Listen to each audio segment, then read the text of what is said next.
Bismillahirrahmanirrahim. Apakah ada bid'ah yang baik? Benar, sebagian ulama menyebutkan ada istilah bid'ah hasanah, terutama ulama Syafi'iyah menyebut ada bid'ah yang mamduha, bid'ah yang terpuji. Ini seperti perkataan Imam Nawawi, perkataan Al-Iz bin Abdissalam, ya. Kemudian Suyuti dan yang lainnya, ya. Tetapi kebanyakan yang mereka maksudkan dengan bid'ah hasanah adalah bukan yang berkaitan dengan ritual, tetapi berkaitan dengan sarana. Makanya Al-Iz bin Abdissalam, ya, dalam kitabnya Qawaidul Ahkam fi Masalihil Anam, tatkala dia membagi bid'ah menjadi 5, dan ini diikuti oleh Nawawi rahimahullahu taala, maka disebutkan bid'ah ada 5. Ada bid'ah wajib, ada bid'ah sunnah, ada bid'ah mubah, ada bid'ah makruh, ada bid'ah yang haram. Tatkala Anda baca pada bid'ah yang wajib dan bid'ah yang sunnah, ternyata yang dia contohkan bukan masalah ritual, tetapi perkara yang merupakan sarana. Contoh dia sebutkan masalah buat jembatan, ya, jembatan ya baik. Contohnya masalah buat pondok. Pondok ini berkaitan dengan masalah agama. Di zaman Nabi tidak ada pondok, ya. Tetapi ini berkaitan dengan apa? Sarana. Contoh masalah ilmu hadis jarh wa ta'dil. Di zaman Nabi tidak perlu ilmu jarh wa ta'dil, ilmu mengkritiki para perawi. Namun di zaman setelahnya ada ilmu namanya al-jarh wa ta'dil. Si rawi ini pendusta, si rawi ini jujur, si rawi ini kurang hafalannya, si rawi ini ngaco, si rawi ini banyak salahnya. Itu namanya ilmu jarh wa ta'dil, dibuat oleh para ulama agar bisa memurnikan hadis, memisahkan hadis yang sahih dan hadis yang dhaif. Di zaman Nabi tidak perlu, karena para sahabat dengar langsung dari Nabi, hadis semuanya sahih. Tapi belakangan ada ilmu ini, dan ini ilmu agama. Makanya dimasukkan dalam bid'ah yang baik. Tapi bukan ritual. Contoh lagi ilmu nahwu dan sharaf. Di zaman Nabi tidak perlu ilmu nahwu dan sharaf. Kenapa? Karena para sahabat semua pakar bahasa.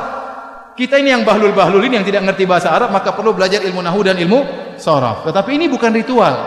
Ya, ini bukan ritual. Jadi segala perkara yang berkaitan dengan sarana, contohnya Al-Qur'an dikumpulkan. Ini juga bukan ritual, ini sarana. Karena Al-Qur'an di zaman Nabi tidak mungkin dikumpulkan karena Al-Qur'an belum selesai. Tatkala Nabi sudah meninggal, Al-Quran sudah sempurna, baru dikodifikasikan. Kenapa tidak dikumpulkan? Karena pertama, Al-Quran belum selesai. Yang kedua, bisa jadi terjadi nasih dan mansuh. Paham? Ayat dihilangkan, ada perubahan dan macam-macamnya. Baru kemungkinan terjadi pengkodifikasikan Al-Quran setelah Nabi SAW meninggal. Bahkan Abu Bakar waktu disuruh mengumpulkan Al-Quran, dia pun takut. Dia mengatakan, saya tidak berani melakukan apa yang dilakukan oleh Nabi.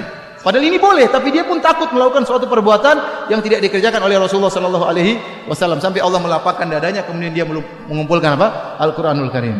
Jadi kalau berkaitan dengan sarana yang disebut dengan bid'ah hasanah, maka ini tidak jadi masalah, tidak ada khilaf, ya.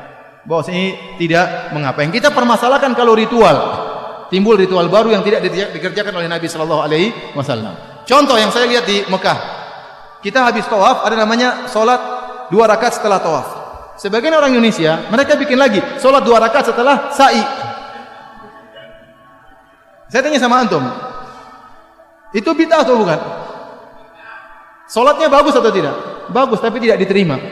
Karena seakan-akan Anda menambah ritual Nabi. Harusnya tidak ada 2 rakaat setelah sa'i. Kalau ada yang solat, kita bilang jangan, kamu seakan-akan umrohnya Nabi kurang sempurna. Kalau dia bilang, ini kan bagus. Ya, kalau kamu bagus, kamu berbuat kreasi, nanti akan ada kreasi-kreasi yang lainnya. Nanti ada yang bilang kalau gitu, Ustaz, 2 rakaat setelah tawaf kurang sip, tambah lagi Ustaz 4 rakaat. Nanti ada yang punya ide yang lain. Ustaz, kayaknya kurang bagus, setiap 1 putaran 2 rakaat, setiap 1 putaran 2 rakaat. Jangan. Akhirnya berkembanglah. Kita bilang kalau sudah berkaitan dengan ritual, maka tidak. Kita cukupkan dengan yang diajarkan oleh Nabi SAW. Dan asalnya kita tidak butuh ritual baru. Ya. Ada yang bertanya sama saya, Ustaz, apa hukum solat birrul walidain? Saya ditanya 2 kali masalah ini. Pernah di Masjid Nabawi saya ditanya, saya bilang, saya tidak pernah dengar namanya solat birrul walidain. Saya tahu solat taubah ada, solat duha ada, solat qobliyah ba'diyah ada, ya, solat tahajud ada, tapi solat birrul walidain tidak pernah saya dengar. Ya, kalau Anda ingin berbakti sama orang tua, ya berbakti, tapi jangan bikin solat namanya solat birrul walidain. Nanti lama-lama ada yang bikin solat poligami, memudahkan poligami. Jadi tidak usah bikin ritual-ritual baru, ya.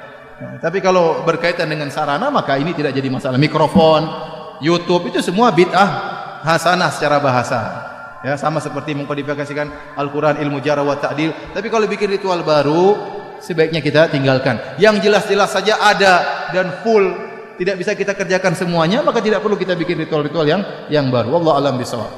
Baik, Mas. Alhamdulillahi rabbil alamin.